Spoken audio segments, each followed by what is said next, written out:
Let me tell you about Maya. Maya had been learning English for 3 years, 3 full years. She had notebooks filled with grammar rules. She had apps on her phone. She had a bookshelf full of English books she promised herself she would read someday. But on a cold Tuesday evening, sitting alone in her small apartment, Maya did something she never thought she would do. She deleted every English learning app from her phone. One by one. Delete. Delete. Delete. And then she closed her notebook, threw it into the closet, and said out loud to herself, "I'm done. I give up." Maybe you know this feeling. Maybe you've been there too. That moment when you feel like nothing is working. When you study and study, but you still can't speak. When you practice, but you still make mistakes. When you watch English videos, but you still don't understand everything. That moment when you ask yourself, why am I even doing this? Maya sat on her bed staring at the wall. She felt tired, not just physically tired, mentally exhausted. She had spent hours every week trying to improve. She had sacrificed time with her friends. She had pushed herself again and again. But where did it get her? She still couldn't have a confident conversation in English. She still froze when someone asked her a question. She still translated every sentence in her head before speaking. "I'm just not good at this," she whispered. And in that moment, Maya truly believed it. She believed she wasn't smart enough. She believed some people were just born good at languages. She believed English wasn't for her. But here's the truth. Maya wasn't alone. Millions of English learners around the world reach this exact moment, this breaking point, this place where giving up feels easier than continuing, and most of them never come back. But Maya's story didn't end there, because 3 months later, something changed. Let's rewind a little. Let's go back to the beginning. Back to when Maya first started learning English. She was so excited. She imagined herself speaking fluently in just a few months. She imagined traveling to English-speaking countries and making friends from all over the world. She imagined watching movies without subtitles. She imagined feeling confident, powerful, free. She thought, if I just work hard enough, I'll get there fast. So she worked hard, very hard. She studied grammar for hours. She memorized hundreds of words. She listened to English podcasts while cooking, while walking, while trying to fall asleep. But after 6 months, she still couldn't speak well. After 1 year, she still felt stuck. After 2 years, she started avoiding situations where she had to use English. Why? Because Maya had created an impossible expectation. She thought fluency would come quickly. She thought learning a language was like climbing a ladder. Just go step by step, and soon you'll reach the top. But language learning isn't a ladder. It's more like planting a seed. You water it every day. You give it sunlight. You take care of it. But you don't see the growth right away. You don't see the roots spreading underground.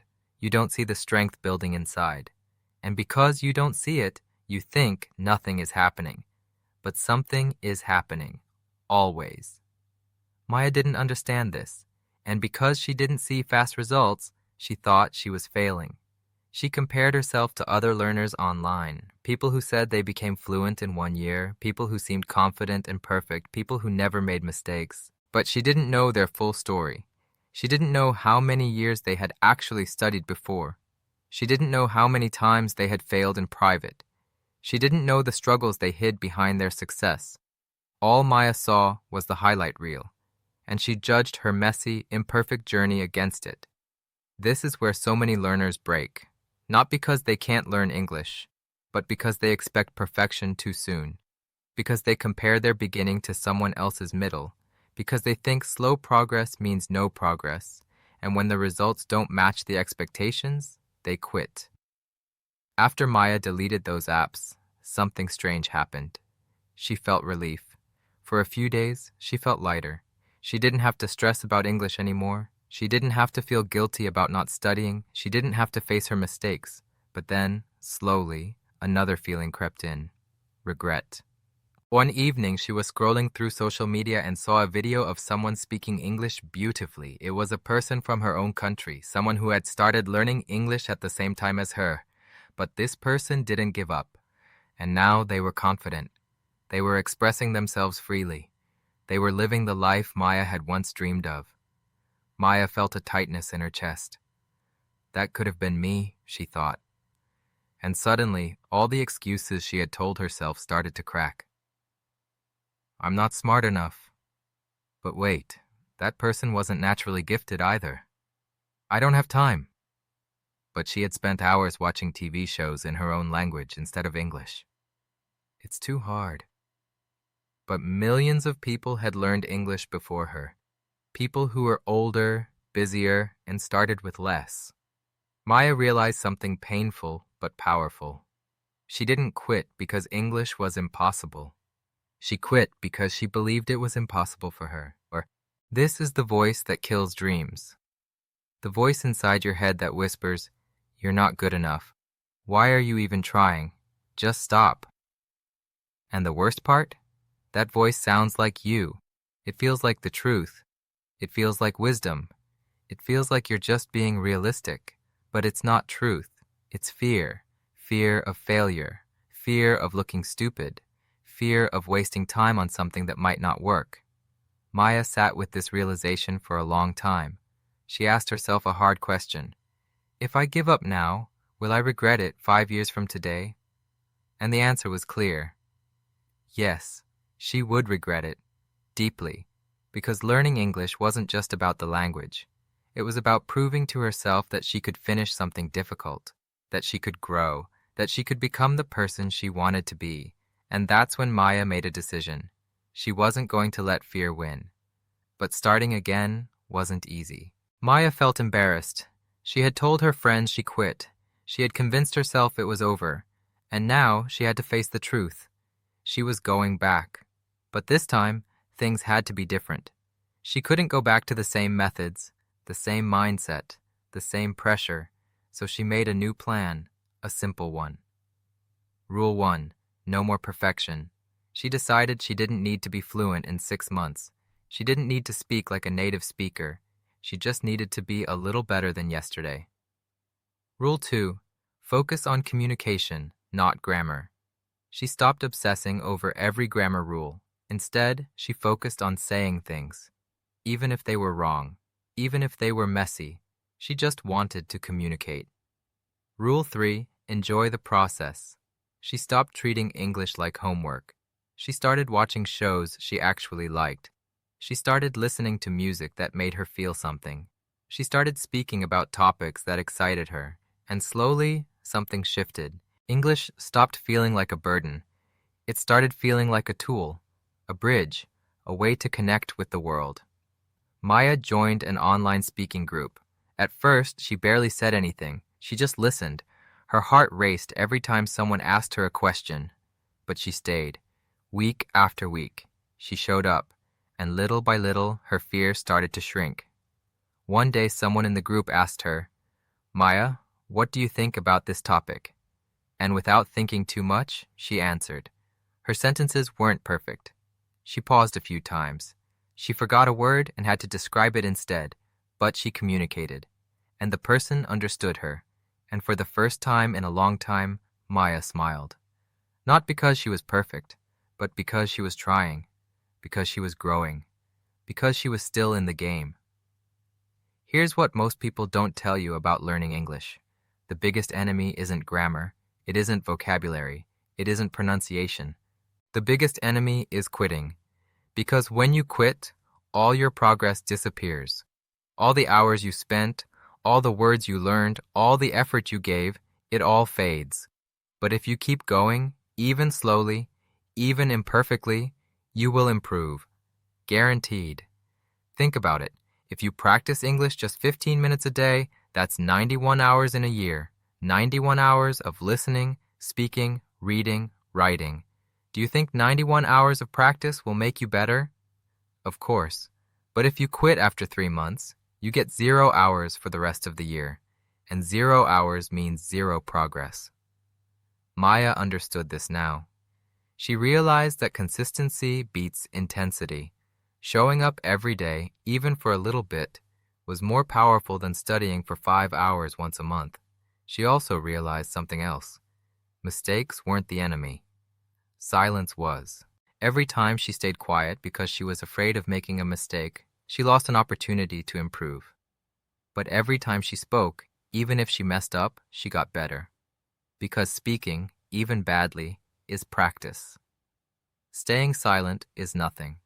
So Maya made a promise to herself. I will never let fear make me silent again. And she kept that promise. In meetings, in groups, in conversations, she spoke, she tried, she stumbled, she laughed at herself, and she kept going. 6 months after restarting, Maya had a moment she would never forget. She was at a cafe working on her laptop when a tourist approached her. "Excuse me, do you know how to get to the train station?" the tourist asked in English. Maya's heart skipped. This was it, a real conversation, not a practice session, not a lesson, real life. For a split second, the old fear came back, the voice that said, "You'll mess up, just pretend you don't understand." But Maya took a breath, and she answered, "Yes, it's not far. You go straight, then turn left at the corner. You'll see a big sign. You can't miss it." The tourist smiled. "Thank you so much. You speak English really well."